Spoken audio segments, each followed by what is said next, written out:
राजस्थान के अजमेर में स्थित अजमेर शरीफ दरगाह दुनिया भर में काफी मशहूर है। विश्व भर से श्रद्धालु यहाँ आते हैं। गरीब नवाज ख्वाजा मोइनुद्दीन हसन चिश्ती की ये दरगाह देश के पवित्र स्थलों में मानी जाती है।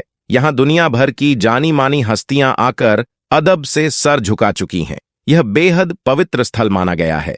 दरगाह शरीफ में आप निजाम गेट, बुलंद दरवाजा, औलिया मस्जिद, दरगाह श्राइन, जामा मस्जिद और महफिल खाना का भी दीदार कर सकते हैं। प्यारे दोस्तों, ख्वाजा गरीब नवाज रहमतुल्लाह अली की मज़ार मुबारक को हिंदुस्तान के बादशाह औरंगजेब आलमगीर ने तोड़ने का इरादा किया। बादशाह औरंगजेब को वलियों के मुताबिक यह गलत फहमी थी कि मरने के बाद मज़ारों में उन्हें दोबारा जिंदा किया जाता है। अपने इसी वहम को दूर करने के लिए बादशाह औरंगजेब एक रोज गरीब नवाज की जियारत करने के लिए अजमेर शरीफ तशरीफ ले गए और जब अजमेर पहुंचे और अजमेर पहुंचकर औरंगजेब ने अपने ताजी से कहा कि चलो मान लेता हूं कि गरीब नवाज अल्लाह के वाली है, मगर मैं तो तभी ये मानूंगा जब मैं उनको सलाम पेश करूंगा, तो मुझे सलाम का जवाब मिलना चाहिए। अगर सलाम का जवाब मुझे नहीं मिला तो मैं मज़ार शरीफ तोड़ दूंगा। तो औरंगजेब आलमगीर जब मज़ार पर पहुंचे और हाजिरी दी और वहां पर एक अदनाशा शख्स बैठा हुआ था, वह शख्स इंतजार कर रहा था। तो बादशाह औरंगजेब ने उस शख्स से पूछा, ए शख्स, क्या मामला है? तुम यहां पर क्यों बैठे हो और तुम परेशान लग रहे हो? तो उस शख्स ने बादशाह औरंगजेब से फरमाया, हजरत, मैं आपसे नबीना हूं, यानी कि मैं अंधा हूं और काफी अरसे से ख्वाजा गरीब नवाज रहमतुल्लाह अली से दुआ कर रहा हूं कि मेरी आंखों की रोशनी वापस आ जाए, लेकिन कोई फायदा नहीं होता। मैं काफी अरसे से यहाँ हाजिरी देता हूँ और रो रो कर दुआ भी करता हूँ कि अल्लाह ताला अपने इस वली के सदके में मेरी आंखों की रोशनी मुझे वापस कर दे, मगर आज तक मुझे कोई भी फायदा नहीं हुआ, यानी मेरी आज तक कोई हाजिरी और कोई दुआ कबूल नहीं हुई। तो बादशाह औरंगजेब ने उस शख्स से कहा कि मैं मज़ार पर सलाम पेश करने के लिए जा रहा हूँ और जब मैं वापस आऊं और तब तक तेरी आंखों की रोशनी तुझे वापस न मिली तो मैं तलवार से तेरी गर्दन उड़ा दूंगा। इतना सुनना था कि वह अंधा शख्स और भी ज्यादा परेशान हो गया और ज्यादा गमगीन हो गया और वह अंधा शख्स यह सोचने लगा,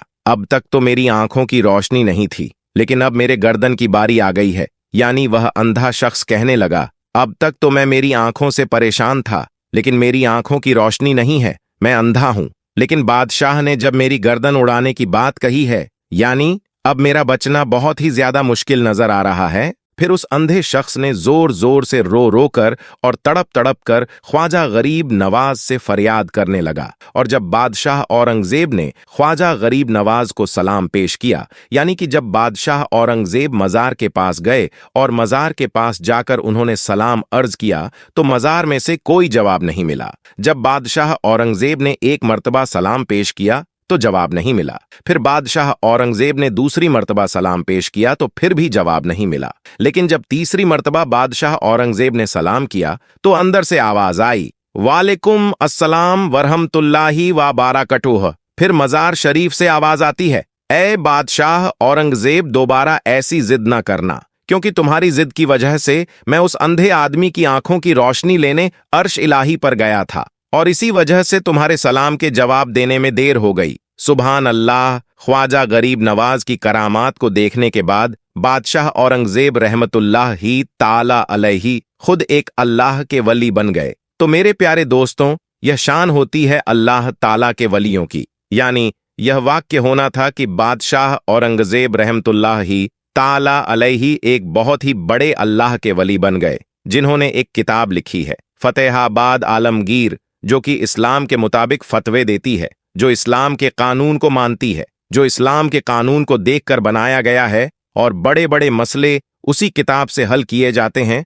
दोस्तों, गरीब नवाज की करामत ने हजारों हिंदुओं की जिंदगी बदल दी। कुदरत का यह करिश्मा अजमेर शरीफ की दरगाह में पेश आया। यह राजस्थान का एक बहुत बड़ा शहर है और इस शहर के मशहूर होने की वजह हजरत ख्वाजा मोइनुद्दीन चिश्ती अजमेरी रहमतुल्लाह अलैह हैं। एक वक्त था जब अजमेर में हिंदुओं का एक बहुत बड़ा मंदिर था और यह मंदिर सिर्फ राजा और रानियों की इबादत के लिए खास था और उस मंदिर के साथ ही एक तालाब भी था, जिसको हम और आप आना सागर के नाम से जानते हैं और पहचानते हैं। हिंदू इस तालाब के पानी को बहुत ही ज्यादा पवित्र यानी पाक साफ मानते थे। उनका मानना था कि जो भी इस तालाब में नहा लेगा उसके सारे गुनाह झड़ जाएंगे।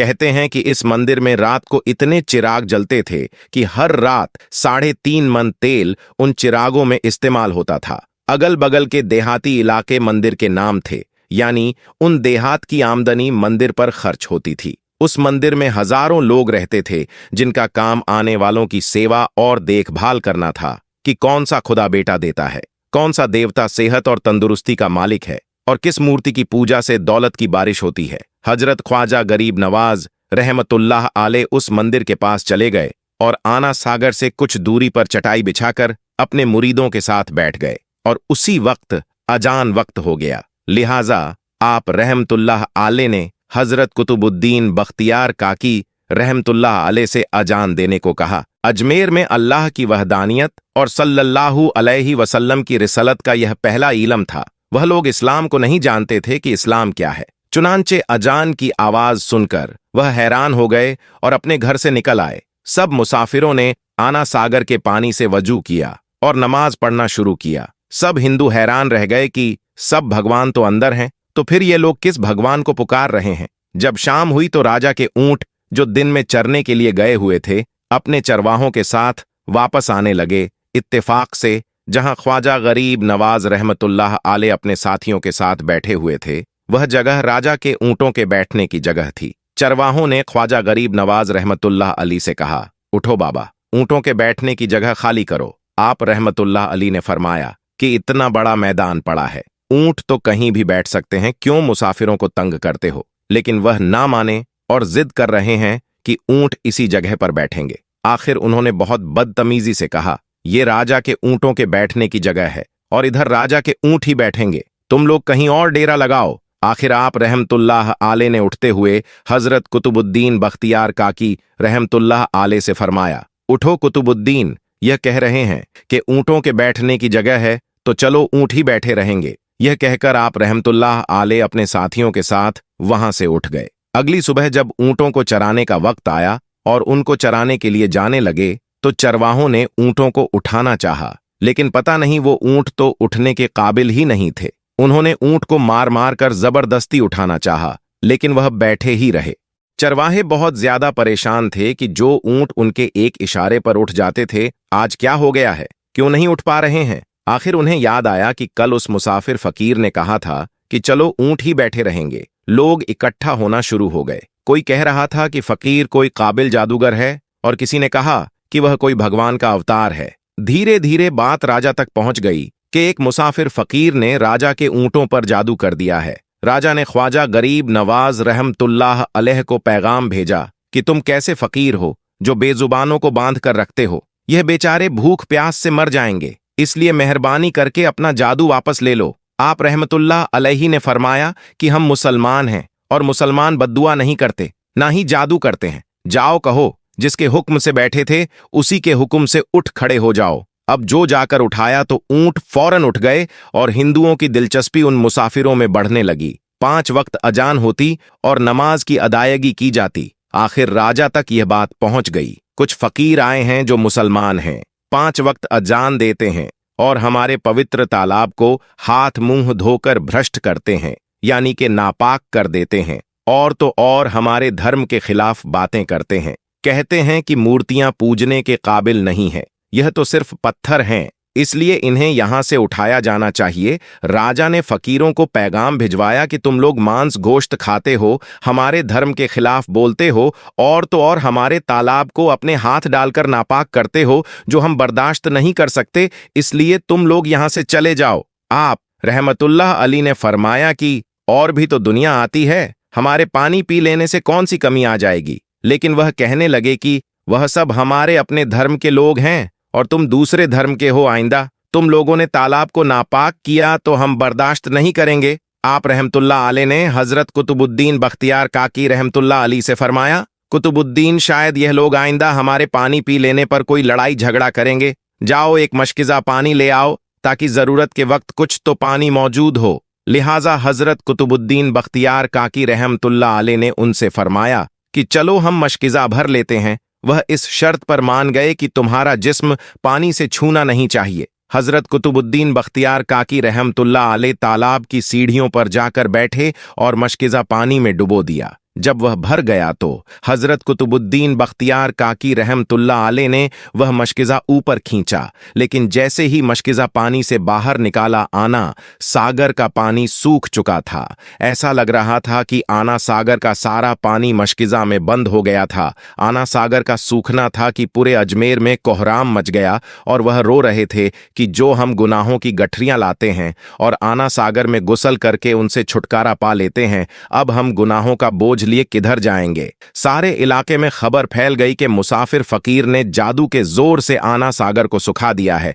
राजा ने जब यह सुना तो वह बहुत परेशान हो गया। उसने अपने वजीरों को बुलाया। सबने यही कहा कि फकीर या तो जादूगर है या फिर कोई कामिल फकीर है। साथ ही वह परेशान हुए कि अजमेर की रौनक तो थी ही आना सागर के दम से। इसी की वजह से तो लोग दूर दूर से अजमेर आते थे और अपना ईमान ताज़ा करके लौटते थे। आना सागर के सुख जाने से हिंदू धर्म के प्रचार को बहुत बड़ा धक्का लगा था और यह बहुत ही हैरान करने वाली बात थी। आखिर तय किया गया कि फकीर से बात किया जाए। आखिर वह चाहता क्या है? अगर उसकी कोई जरूरत खाने पीने की चीज की है तो हम मान लेंगे, या फिर सब मर्द औरतें और बच्चे जाकर फकीर को मनाएंगे कि लोगों को परेशानी से बचा लीजिए और हम पर रहम कीजिए। हम पाप का बोझ उठाए किधर जाएं और कैसे सुकून पाए? यह काम ज्यादा आसान था। लिहाजा सारे लोग बाबा साहब रहमतुल्लाह आले के पास आए और बोले, बाबा तुम भी वजू कर लिया करना, लेकिन भगवान के वास्ते हमारा आना सागर हमें लौटा दो। आप रहमतुल्लाह आले ने हजरत कुतुबुद्दीन बख्तियार काकी रहमतुल्लाह आले से फरमाया, जाओ हजरत कुतुबुद्दीन मशकिज़ा वापस तालाब में डाल दो। जैसे ही मशकिज़ा तालाब में उल्टा गया तो आना सागर किनारों तक उछल आया। उस पानी ने कई दिलों को धो डाला। हिंदू कौम की अपनी तारीखी किताबों में भी हिंदू इतिहासकार इस बात को मानते हैं कि उस शाम 32,000 हिंदू कलमा पढ़कर मुसलमान हुए थे। उन हिंदुओं के मुसलमान हो जाने से हिंदू पंडितों और आम हिंदुओं में भी गम और गुस्सा का तूफान उठ खड़ा हुआ था और वह सोच में पड़ गए थे कि फकीर अगर कुछ दिन और इधर रुक गया तो देवी देवताओं का तो नाम लेने वाला भी कोई नहीं होगा। लिहाजा लोगों ने राजा को मजबूर किया कि जल्द से जल्द कुछ किया जाए। राजा ने मंदिर के बड़े पंडित रामदेव को बुलाया और उसे बाबा साहब रहमतुल्लाह आले से मुकाबला करके जल्द से जल्द उन्हें हराने को कहा और अजमेर से बाहर निकाल देने का हुक्म दिया। सुभानअल्लाह दोस्तों, यह अल्लाह वालों की शान होती है। जब वह अल्लाह के हो जाते हैं तो सारी दुनिया उनकी हो जाती है। दोस्तों, हिंदुस्तान में सैलाब की वजह से कई घर, कई मकानात पानी में बह चुके हैं, डूब चुके हैं। इस वीडियो में आप देख सकते हैं पानी जब अजमेर शरीफ में दाखिल हो चुका है। जैसे ही पानी अजमेर शरीफ के बाजारों में पहुंचा तो ख्वाजा गरीब नवाज की ऐसी करामत दिखी कि पानी पीछे की तरफ जाने लगा। यह ख्वाजा गरीब नवाज की बड़ी करामत है जिसने देखने वालों का ईमान ताज़ा कर दिया है। अल्लाह के वालियों की बेशुमार क़यामतें हैं जिन्होंने लोगों की जिंदगियों को बदल दिया। साथ ही दोस्तों, आपकी जानकारी के लिए बता दे, कुतुब उल अक्ताब हजरत ख्वाजा सैयद मोहम्मद बख्तियार अल हुसैनी कुतुबुद्दीन बख्तियार काकी चिश्ती आदेश के एक मुस्लिम सूफी संत और विद्वान थे। वह ख्वाजा मोइनुद्दीन चिश्ती के आध्यात्मिक उत्तराधिकारी और शिष्य थे जिन्होंने भारत उपमहाद्वीप में चिश्ती तरीके की नींव रखी थी। उनसे पूर्व भारत में चिश्ती तरीका अजमेर और नागौर तक ही सीमित था। उन्होंने दिल्ली में आदेश को स्थापित करने में एक प्रमुख भूमिका निभाई थी। मेहरौली में जफर महल के नजदीक स्थित उनकी दरगाह दिल्ली की सबसे प्राचीन दरगाहों में से एक है। इनका उर्स दरगाह पर मनाया जाता है। यह रबी उल अव्वल की 14वीं तारीख को वार्षिक मनाया जाता है। उर्स को दिल्ली के कई शासकों ने उच्च स्तर पर आयोजित किया था, जिनमें कुतुबुद्दीन ऐबक, इल्तुतमिश जिन्होंने उनके लिए गंधक की बावली का निर्माण किया, शेर शाह सूरी जिन्होंने एक भव्य प्रवेश द्वार बनवाया, बहादुर शाह प्रथम जिन्होंने मोती मस्जिद का निर्माण कराया और फर्रुखसियार जिन्होंने एक संगमरमर स्क्रीन और एक मस्जिद जोड़ा शामिल है। सभी धर्म के लोग, हिंदू, मुस्लिम, सिख और ईसाई मकबरे पर जाते हैं और हर गुरुवार को और वार्षिक उर्स मेला के दौरान वहां दुआ मांगते हैं। अब देखा जाए तो अजमेर की सबसे प्रसिद्ध ख्वाजा मोइनुद्दीन चिश्ती दरगाह में इन दिनों चर्चा में बनी हुई है। दरअसल हिंदू संगठन ने दरगाह की जगह मंदिर होने का दावा कर चिश्ती दरगाह के सर्वे की मांग की है।